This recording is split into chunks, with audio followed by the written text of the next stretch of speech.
Assalamualaikum warahmatullahi wabarakatuh. Waalaikumsalam warahmatullahi wabarakatuh. Alhamdulillah waskurulillah wala haula wala quwwata illa billah. La ilaha illallah wa asyhadu anna Muhammadar Rasulullah. Yang pertama,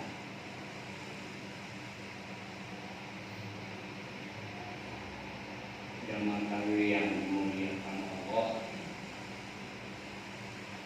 Bapak-bapak, para ustaz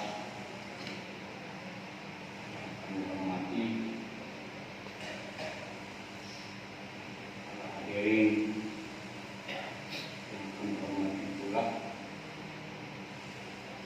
bahkan siapapun yang mendengarkan suara mimbar ini yang kami hormati dan dimuliakan Allah. Alhamdulillah memasuki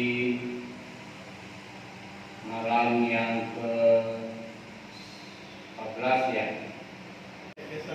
Kenapa kita puasa di bulan Ramadan? Bulan Hijriah itu ada 12. Ada bulan Muharram, ada bulan Safar, ada bulan Sya'ban, ada bulan apa? 12 malam. Tapi kenapa Allah menyuruh kita puasa di bulan Ramadan? Ya, kita angkat tangan tadi saja. Bukan angkat tangan. Baik. Kenapa kita puasa di bulan Ramadan? Kenapa tidak puasa di bulan Syawal? Kenapa tidak puasa di bulan Muharram? Jawabannya itu langsung dijawab sendiri oleh Allah dalam surah Al-Baqarah. Syahrul Ramadan alladzi unzila fihi al-Qur'an. Kenapa kita puasa di bulan Ramadan? Karena di bulan itulah diturunkan. Seandainya Al-Quran diturunkan pada bulan Muharram, maka Allah akan mewajibkan kita puasa pada bulan Muharram. Itu jawab. Kemudian yang kedua,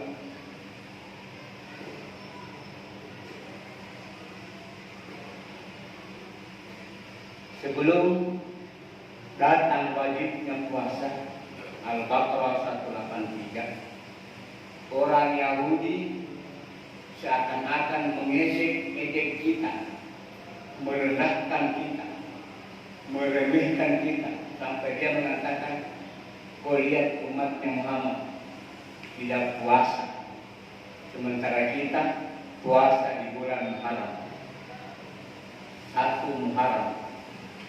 Akhirnya orang Yahudi mengatakan, puasalah bersama kami, karena puasa kami sangat hebat. Kami puasa pada tiap 1 Muharram. Ayo puasa bersama kami, kata orang-orang Yahudi waktu itu. Mendengar pernyataan itu, langsung Allah turunkan perintah puasa, Al-Baqarah 183. Bertepatan dengan ayat itu, maka komentar pertama dari Rasulullah adalah Junnatun Syam, Al-Junnatun Syam. Dia mengatakan, wahai orang Yahudi, kalian mengatakan puasa kalian hebat, tetapi puasa kami, kata Rasulullah, lebih hebat, karena puasa kami Al-Junnatun Syam. Puasa kami adalah puasa yang dapat membentengi diri kami dari seluruh perbuatan keji dan munkar. Perisai, Junnatun, perisai. Perisai itu Pak Ibu tidak nampak. Jadi banyak orang yang tidak serius karena dia tidak tahu perisai itu sebagai benteng untuk menghalangi kita dalam perbuatan keji dan mungkar. Kata junnatun itu tersembunyi. Semua kata junnatun, jinnah, jannah, jin, jani itu semua tersembunyi. Kalau jannah, surga juga tersembunyi. Kalau jin, jin juga tersembunyi. Kalau janin juga tersembunyi dalam rahim ibu. Jadi semua kata jinnatun, jannah, jani itu kata tersembunyi. Jadi hanya orang yang beriman yang bisa melakukan ibadah puasa. Jamaah tarawih yang dimuliakan Allah. Lalu apa hubungannya puasa dengan Al-Quran? Jawabannya sangat erat. Ketika Allah mengatakan dzalikal kitabul la raiba fihi hudal lil muttaqin, Al-Quran diturunkan oleh Allah semata-mata sebagai pedoman bagi orang-orang yang bertakwa. Nah, puasa itu di akhir 183 la'allakum tattaqun, membentuk pribadi muslim yang bertakwa. Jadi puasa dan Al-Quran diturunkan pada bulan Ramadan. Al-Quran meminta kita untuk bertakwa karena dijadikan sebagai pedoman, dan puasa membentuk pribadi kita sebagai takwa karena menahan segala yang dapat membatalkan puasa. Jamaah tadi yang dimuliakan Allah, yang terakhir, apa tujuan puasa? Apa manfaat puasa? Apa faedah puasa? Begitu juga Al-Quran.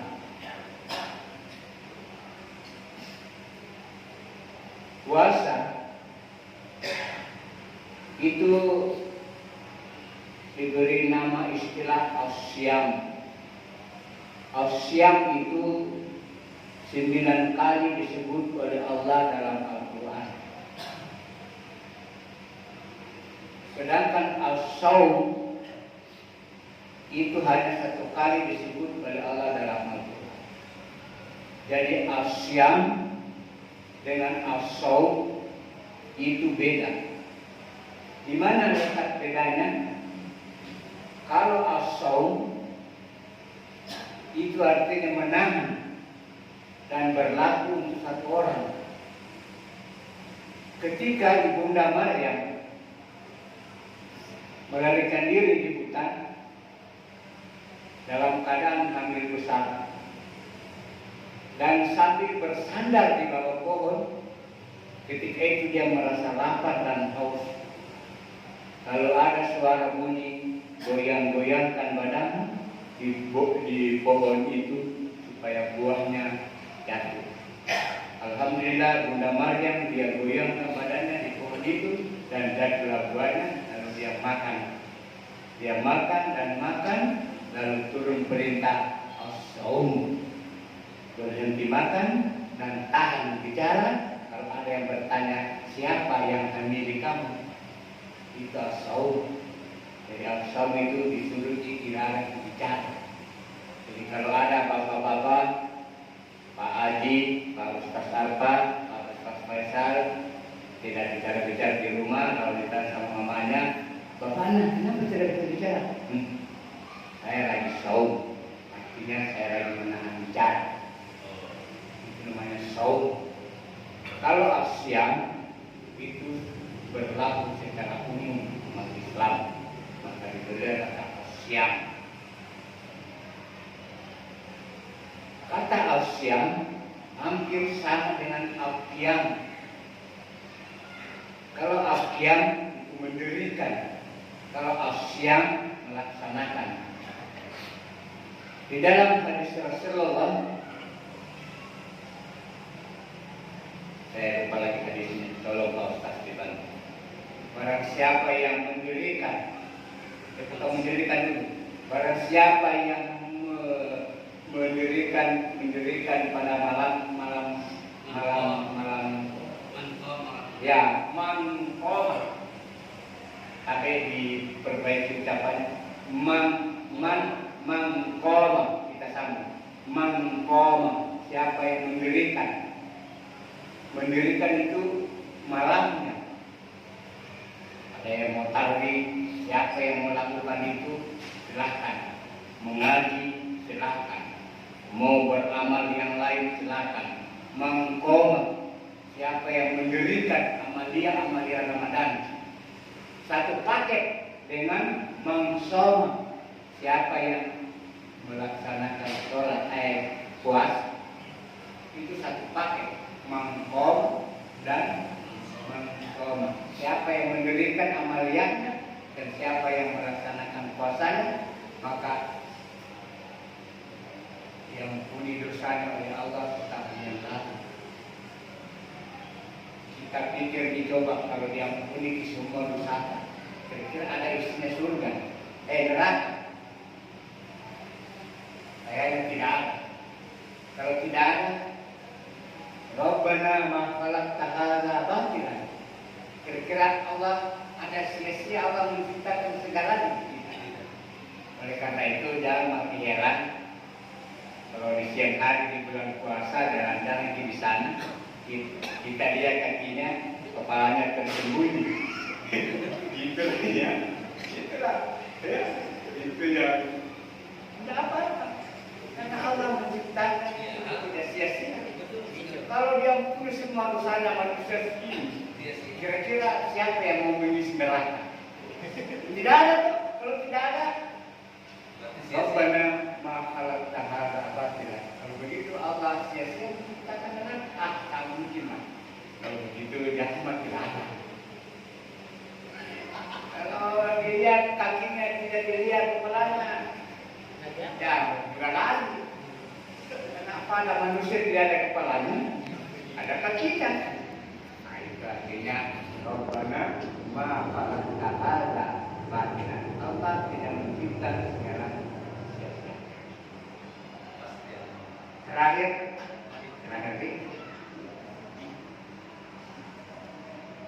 kalau begitu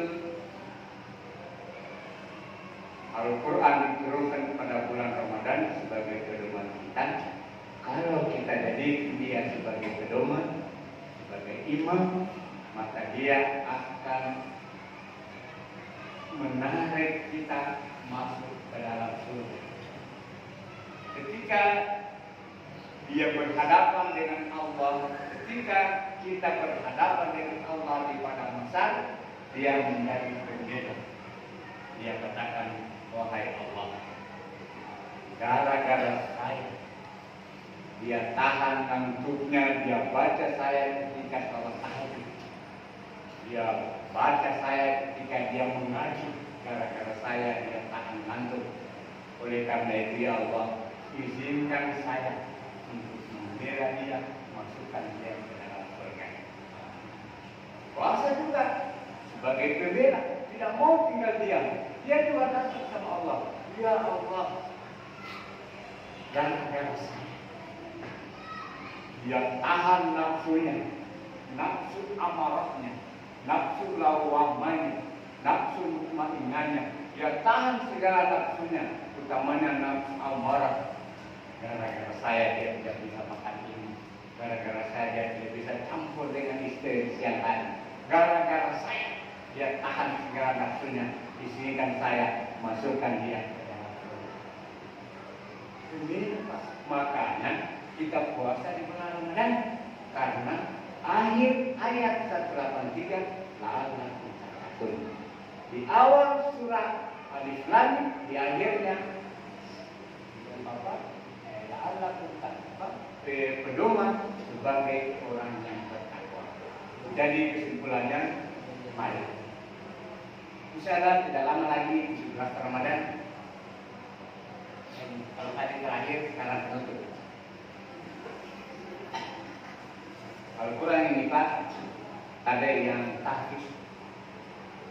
Itu huruf Al-Quran itu 29 atau 30 huruf. Ya, saya mau tanya sama adik-adik Hafiz, berapa huruf dalam Al-Quran ini? 1 sampai 30 juz, berapa kira-kira? Ada yang bisa jawab yang Hafiz di tangan? Ada? Ya, ada. Saya kira ada yang tahu ini, malu-malu. Saya kasih tahu ini, tapi saya mau jangan lupa. Jumlah Al-Quran ini 1 sampai 30 juz itu 1.227.000 huruf. 1.027.000 huruf. Itu hurufnya ini mulai dari 1 sampai habis. Itu 1.027.000 huruf. Nah, kalau kita baca satu huruf dalam keadaan sholat itu 50 pahala. Kalau kita baca di luar sholat atau tidak ada wudhu itu 10 pahala. Kali lagi 10 kali 1.027.000 huruf. Kita coba. Jadi kalau kita tamatkan satu hari 1 juz, 1 bulan 30 juz, kita kali 30 juz, berarti 1.027.000 huruf kali 30 juz. Kira-kira berapa? Tapi jangan lagi kita yang gitu. Botak nanti seperti saya. Tidak usah kita itu nanti Allah yang itu, biarlah Allah yang tabungkan di itu kita nanti di akhirat. Kita baca saja, baca ini saja. Soal pahala nanti Allah yang tabungkan untuk kita. Terima kasih. Saya ulangi bahasa Inggris saya. I know the best. Saya bukan orang hebat, but I are the best. Tapi saya berusaha menjadi orang hebat. Because you get best for forever. Tetapi kalianlah yang hebat untuk selama-lamanya. Akhirul kalam, wal kalmi wa maestrun, sallallahu alaihi wasallam. Ada